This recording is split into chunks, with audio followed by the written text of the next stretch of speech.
Movie की शुरुआत में हम जंगल में लगे एक टेंट को देखते हैं जिसमें से एक लड़की बाहर निकलती है जो कि टॉम नाम के किसी लड़के को पुकार रही थी। लेकिन उसी वक्त हम झाड़ियों के पीछे छिपे एक आदमी को देखते हैं जो कि अपने हाथ में चाकू लिए उस लड़की को देख रहा था। तभी वहाँ पर टॉम आ जाता है जो कि ग्वेन के साथ मस्ती करते हुए चिल्लाता है, मगर जंगल में उसी की आवाज में कोई और चिल्लाता है जिसे सुनकर वो दोनों डर जाते हैं। लेकिन टॉम वहाँ पर देखने के लिए जाता है तो वहाँ पर एक रेंजर होता है जो कि टॉम को अपने पास बुलाता है। इसलिए टॉम ग्वेन को वहीं पर रुकने को कहकर उसके साथ चला जाता है। लेकिन तभी ग्वेन के पास एक बड़ा सा आदमी आता है जिसे देखकर ग्वेन काफी डर जाती है और टॉम को आवाज लगाते हुए वहाँ से भागती है। लेकिन तभी वो रेंजर टॉम का गला काटकर उसे मार देता है। ये देखकर ग्वेन काफी ज्यादा डर जाती है और वहाँ से आगे भागती है। लेकिन उस रेंजर के साथ और भी आदमी होते हैं जो सभी मिलकर ग्वेन को पकड़कर एक पिंजरे में कैद कर देते हैं। अब उसके पास कुछ आदमी आकर उसे पिंजरे से बाहर निकालते हैं और उसके क्लॉथ चेंज करके उसे एक पलंग पर लेटा देते हैं। साथ ही उसके हाथ और पैरों को बांध दिया जाता है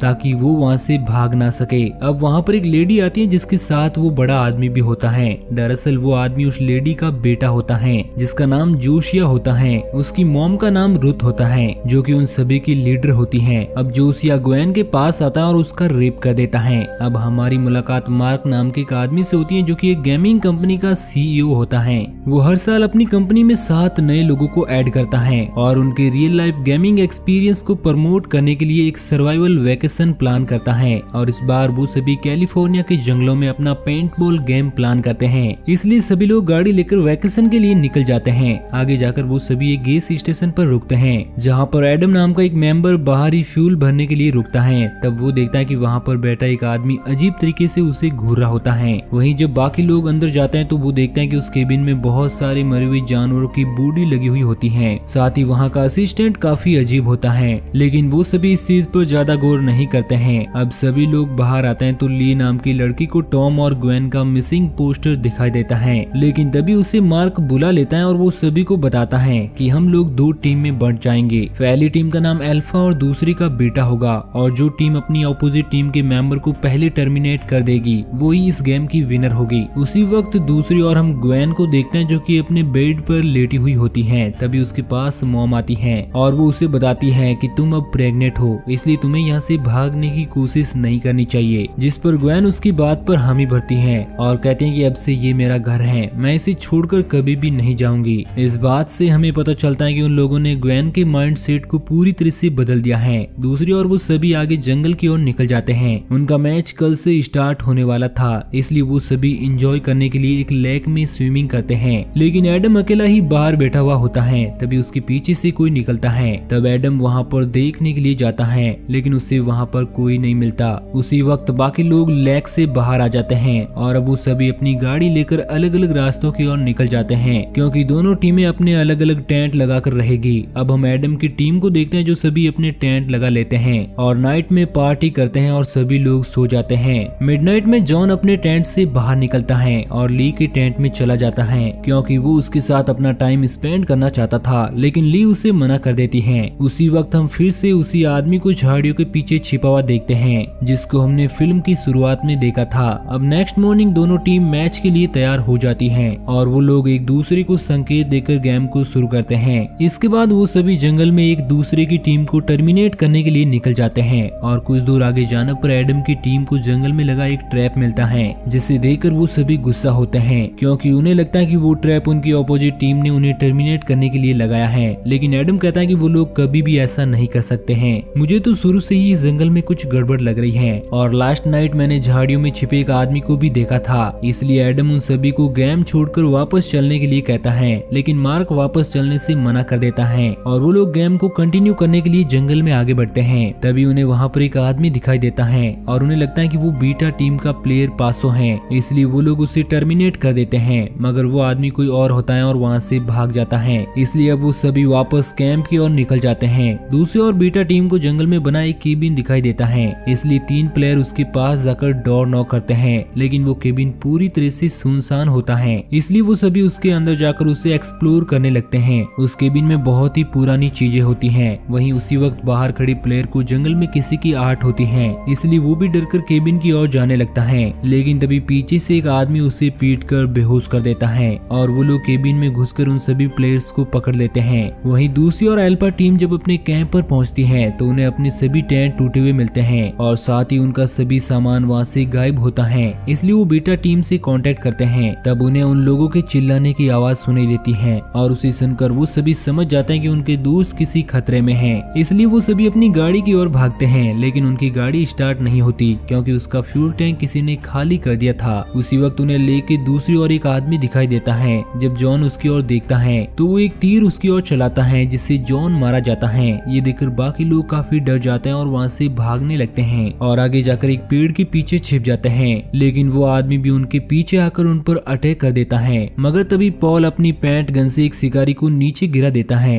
और मौका मिलते ही वो तीनों आगे भाग जाते हैं और पास ही की हिल पर जाकर अपने फोन से रेंजर को मदद के लिए कॉल करते हैं। तब वो उन्हें पास ही की रोड तक आने के लिए कहता है, इसलिए वो तीनों वहाँ पर पहुँच जाते हैं। अब रेंजर उन तीनों को अपनी गाड़ी में बिठाता है और वहाँ से निकल जाता है, मगर कुछ दूर आगे जाकर वो एक कच्चे रास्ते की ओर मुड़ जाता है। इसलिए एडम उससे कहता है कि तुम हम लोगों को कहाँ पर ले जा रहे हो। तब हमें पता चलता है कि वो आदमी कोई रेंजर नहीं बल्कि उन्हीं लोगों का आदमी है और अब वहाँ पर उसके और आदमी आ जाते हैं जो सभी मिलकर उन लोगों को बंदी बना लेते हैं और उन्हें जेल में ले जाया जाता है, जहाँ पर पहले से उनके साथियों को कैद किया हुआ होता है। दूसरी ओर वो लोग मैगी को मदर के पास ले जाते हैं, लेकिन वो बहुत ज्यादा चिल्लाती है, इसलिए वो उसे इंजेक्ट करके बेहोश कर देते हैं। वहीं पिंजरों में एडम खुद को फ्री करने की कोशिश करता है, इसलिए मदर के आदमी उसे पीटकर एक रूम में बांध देते हैं। तब वो रेंजर उसके पास आता है और उससे पूछता है कि तुम लोग यहाँ पर क्यों आए हो। तब एडम उसे सही सही बता देता है कि हम लोग यहाँ पर हमारे किसी गेमिंग प्रोजेक्ट को पूरा करने के लिए आए हैं। लेकिन रेंजर उसकी बात पर यकीन नहीं करता है और कहता है कि मुझे पता है कि तुम लोग FBI से हो और तुम सभी यहाँ की जमीन पर कब्जा करने के लिए आए हो। दरअसल अब हमें पता चलता है कि आखिर ये लोग कौन हैं। इस जंगल में एक कल्ट ग्रुप रहता है जिसकी लीडर वो लेडी होती है और इसी वजह से सभी लोग उसे मदर कहते हैं। वो लोग इस जंगल में आने वाले ट्रेवलर्स को अपना शिकार बनाते हैं और मेल को तो मार देते हैं, लेकिन फीमेल का यूज वो अपनी पीढ़ी को आगे बढ़ाने के लिए करते हैं। दरअसल इस बार उन्होंने इन लोगों को FBI समझकर पकड़ लिया था, इसलिए रेंजर एडम को काफी पीटता है और उसके एक साथी को भी मार देता है। बाद में वो अपने लोगों को उसे मार देने के लिए कहकर वहाँ से चला जाता है, लेकिन तभी एडम खुद को फ्री करके उस आदमी को मार देता है और एक चाकू लेकर वहाँ से बाहर आ जाता है। तब वो देखता है कि उस कल्ट ग्रुप में बहुत सारे मेंबर्स होते हैं और वो सभी वहाँ पर अपना अपना काम कर रहे थे। वहीं दूसरी ओर ली को अब मदर के पास ले जाया जाता है और उसे भी एक पलंग पर बांध दिया जाता है। अब वहाँ पर जोशिया आता है और मदर उसे ली के साथ इंटीमेट होने के लिए कहती है। दूसरी ओर बाहर जंगल में एडम को उसके बाकी साथी मरे हुए मिलते हैं, इसलिए एडम वापस अंडरग्राउंड में आ जाता है। जेल में जब गार्ड को पता चलता है कि एडम वहाँ से भाग गया है तो वो बाकी लोगों को बहुत ज्यादा पीटता है, लेकिन तभी वहाँ पर एडम आ जाता है और वो उस गार्ड को पीट कर बेहोश कर देता है। इसके बाद वो अपने साथियों को फ्री करता है, लेकिन उनमें से एक साथी दम घुटने की वजह से मर चुका था, इसलिए वो तीनों मास्क लगाकर जेल से बाहर आ जाते हैं। दूसरी ओर ली जोशिया को अपनी ओर अट्रैक्ट करके उससे अपने हाथ और पैर खुलवा लेती है, जिसके बाद वो वहाँ से भाग जाती है। वहीं जब रेंजर को पता चलता है कि जेल के सारे कैदी भागे हैं तो वो बाहर खड़ी सभी लोगों को अंदर बुला लेता है और अपने गार्ड्स को उन कैदियों को ढूंढने के लिए कहता है। दूसरी ओर एडम अब प्लान बनाता है कि वो लोग अंडरग्राउंड में आग लगाकर ली और मैगी को बचा लेंगे, इसलिए वो तीनों अंडरग्राउंड की चिमनी में गैसोलीन डालकर आग लगा देते हैं, जिससे अंदर काम कर रहे वर्कर जलने लगते हैं और चारों ओर भगदड़ मच जाती है। अब क्रिस अंदर मैगी को लाने के लिए जाता है, लेकिन तभी वहाँ पर ग्वेन आ जाती है,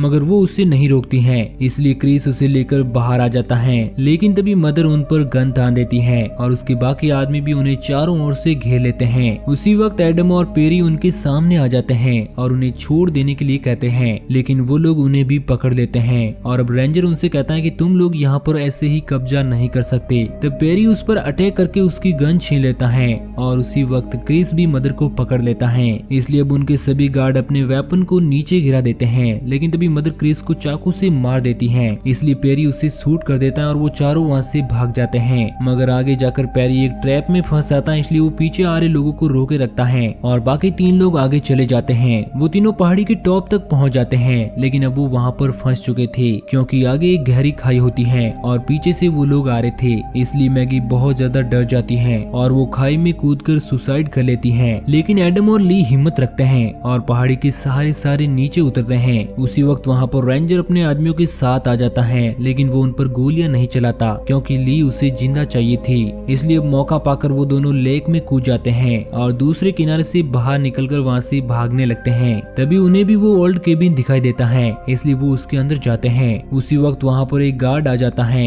लेकिन एडम उसे देख लेता है और एक तीर से उसे मार देता है। अब वो दोनों केबिन से निकलकर जंगल की ओर भाग जाते हैं। कुछ दूर आगे जाने पर उन्हें सड़क पर एक गाड़ी आते हुए दिखाई देती है, जो कि उस जंगल का असली रेंजर होता है। एडम उसे सब कुछ बताने की कोशिश करता है, लेकिन तभी वो लोग गाड़ी लेकर वहाँ पर आ जाते हैं और रेंजर को तीर से मार देते हैं। मगर एडम उसकी गन लेकर उन्हें शूट कर देता है और जब जोसिया उसके पास आने लगता है तो वो उसे भी गोली मार देता है। ये देखकर रेंजर गाड़ी को तेजी से एडम की ओर दौड़ाता है, लेकिन एडम उस पर फायरिंग करता है, जिससे उसकी गाड़ी का बैलेंस बिगड़कर एक्सीडेंट हो जाता है। और इस तरह एडम और ली इस कहानी के सर्वाइवर होते हैं। अब उन्हें रेस्क्यू करने के लिए FBI टीम भी वहाँ पर आ जाती है, लेकिन उन्हें वहाँ पर जोसिया की डेड बॉडी नहीं मिलती है। इसका मतलब जोसिया अभी भी जिंदा है और उसे ढूंढने के लिए एक FBI ऑफिसर अपनी टीम के साथ जंगल में जाती है, लेकिन जोसिया उसे मार देता है। इसी के साथ ये मूवी यहीं पर एंड हो जाती है। तो दोस्तों, आपको ये कहानी कैसी लगी नीचे कमेंट करके जरूर बताना और इसी तरह की कहानियों के डेली डोज के लिए हमारे चैनल को सब्सक्राइब जरूर करना।